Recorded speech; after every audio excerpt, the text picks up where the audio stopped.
नहमदुहु व नुसल्ली अला रसूलिहिल करीम अम्मा बाद अऊज़ु बिल्लाहि मिनश शैतानिर रजीम बिस्मिल्लाहिर रहमानिर रहीम रब्बि इश्रह ली सदरी व यस्सिर ली अमरी वहलुल उक़दतम मिन लिसानी यफ़क़हू क़ौली सदक़ल्लाहुल अज़ीम। बिस्मिल्लाहिर्रहमानिर्रहीम। अज़ीज़ तलबा व तालिबात, मोहतरम उस्ताज़ कराम और न्यू नॉलेज अकेडमी के नाज़रीन, अस्सलामु अलैकुम व रहमतुल्लाहि व बरकातुहू। हमारी आज की वीडियो अकाउंटिंग इंट्रोडक्शन का लेक्चर 5 है और अकाउंटिंग टर्म्स का आज हमारा दूसरा लेक्चर है। आज हम अकाउंटिंग में गुड्स और एसेट्स के डिफरेंस के बारे में पढ़ेंगे कि जब कोई भी चीज़, कोई भी शय बिज़नेस में आती है तो उसको हम गुड्स ट्रीट करेंगे या एसेट्स ट्रीट करेंगे। पहले इस बात का तयन करना बहुत ज़रूरी है कि उसको हम गुड्स के तौर पर लेंगे या एसेट्स के तौर पर लेंगे। क्योंकि गुड्स अगर हम उसको कंसिडर करते हैं तो उसकी अकाउंटिंग ट्रीटमेंट और है, उसके जो टाइटल यूज़ करेंगे हम वो और करेंगे। अगर हम एसेट्स के तौर पर उसको कंसिडर करेंगे तो उसके टाइटल और होंगे और ट्रीटमेंट भी और होगी। तो सबसे पहले इस चीज़ का तयन हमने करना है। तो बड़ा आसान है ये कि अगर आपने कोई भी चीज़ ख़रीदी है इस नीयत से कि आप इसको दोबारा सेल करेंगे, यानी सेल परचेज़ के लिए आप उस चीज़ को ख़रीद रहे हैं, तो वो गुड्स कंसिडर होगी। और अगर आप किसी चीज़ को इसलिए ख़रीद रहे हैं कि आपने उसको बिज़नेस में इस्तेमाल करना है, तो वो आपकी गुड्स जो हैं वो एसेट्स कहलाएंगी। यानी ट्रेडिंग के लिए अगर आप यानी ख़रीदो फरोख्त के लिए चीज़ें ख़रीद रहे हैं तो वो गुड्स कहलाएंगी। अगर आप यूज़ के लिए, बिज़नेस के इस्तेमाल के लिए ख़रीद रहे हैं तो वो एसेट्स कहलाएंगे। अब आपको थोड़ा प्रैक्टिकल अप्रोच, क्योंकि हम आपसे कहते हैं कि हम आपको प्रैक्टिकल तरीके से, प्रैक्टिकल अप्रोच से अकाउंटिंग सिखाएंगे, साथ साथ आपके कॉन्सेप्ट भी क्लियर करवाएंगे।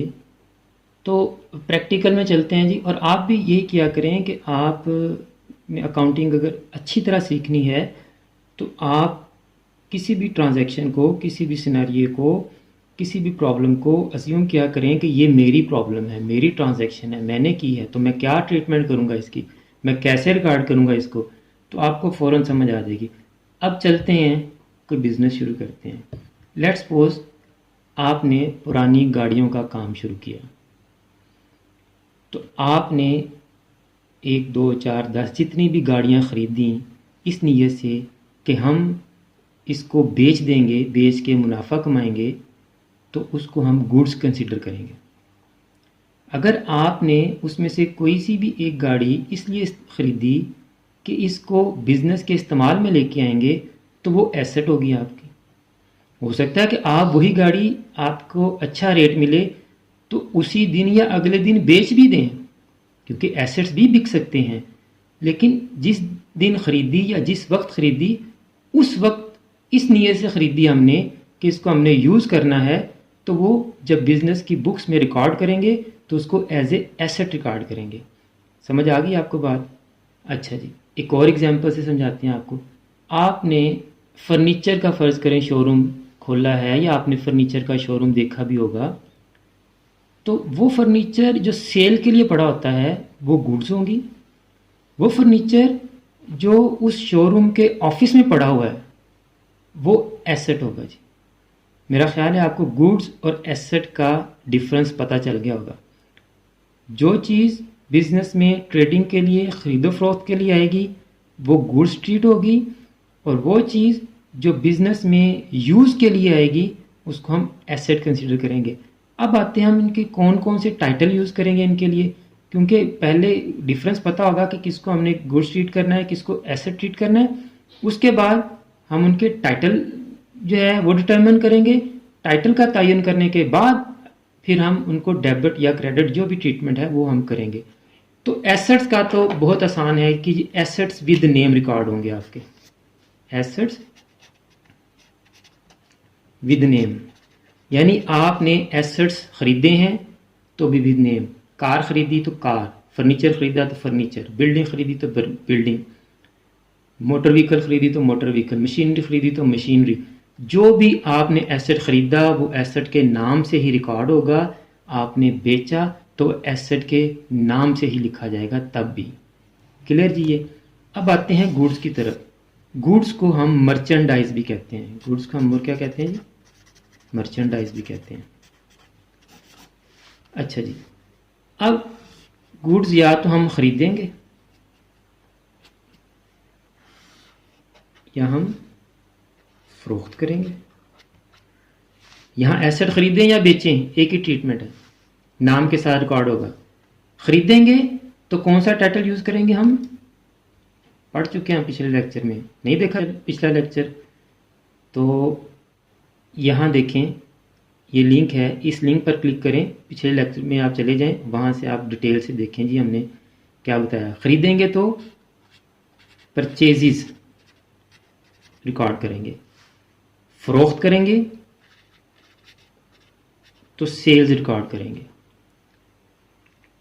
फ़र्ज़ करें आपने कुछ चीज़ें ख़रीदी हैं कहीं से, आपका बिज़नेस है, आपने कुछ चीज़ें बाय की हैं, परचेज़ की हैं, उसमें से कुछ चीज़ें डिफेक्टिव निकल आई हैं, तो क्या करेंगे आप? वैसे ही रख लेंगे?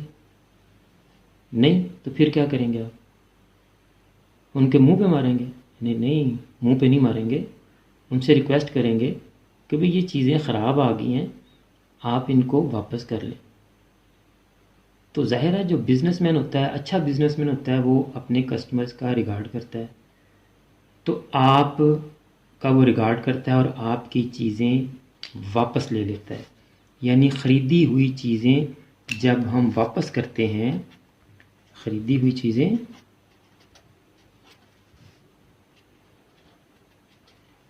वापस कर दी हमने, कोई भी वजह हो सकती है, ख़राब हो सकती हैं, कलर का मसला हो सकता है, कोई डिफेक्ट हो सकता है उसमें, किसी भी वजह से हम साइज़ का भी फ़र्क, किसी भी वजह से हम उनको वो चीज़ें ख़रीदी हुई वापस कर दें। तो जब हम ख़रीदी हुई चीज़ें वापस करेंगे तो उसके लिए जो हम अकाउंट टाइटल यूज़ करेंगे वो यूज़ करेंगे परचेज़ रिटर्न। मेरा ख्याल है आपको कोई मुश्किल पेश नहीं आ रही होगी, बड़े आसान जो है वो टर्म्स हैं अकाउंटिंग की।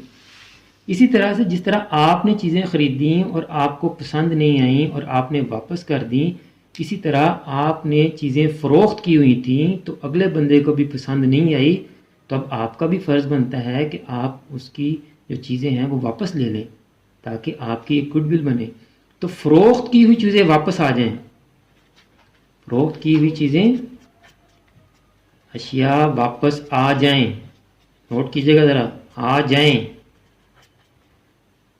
वापस कर दें और आ जाएं, इन दोनों टर्म्स पे ज़रा मैं ज़ोर दे रहा हूँ, आगे जाके बताऊँगा क्यों ज़ोर दे रहा हूँ इतना। तो इस तरह फ़रोख्त की हुई अशिया या चीज़ें वापस आ जाएं तो उनके लिए हम टाइटल यूज़ करेंगे सेल्स रिटर्न का। उनके लिए कौन सा टाइटल यूज़ करेंगे? सेल्स रिटर्न का जी।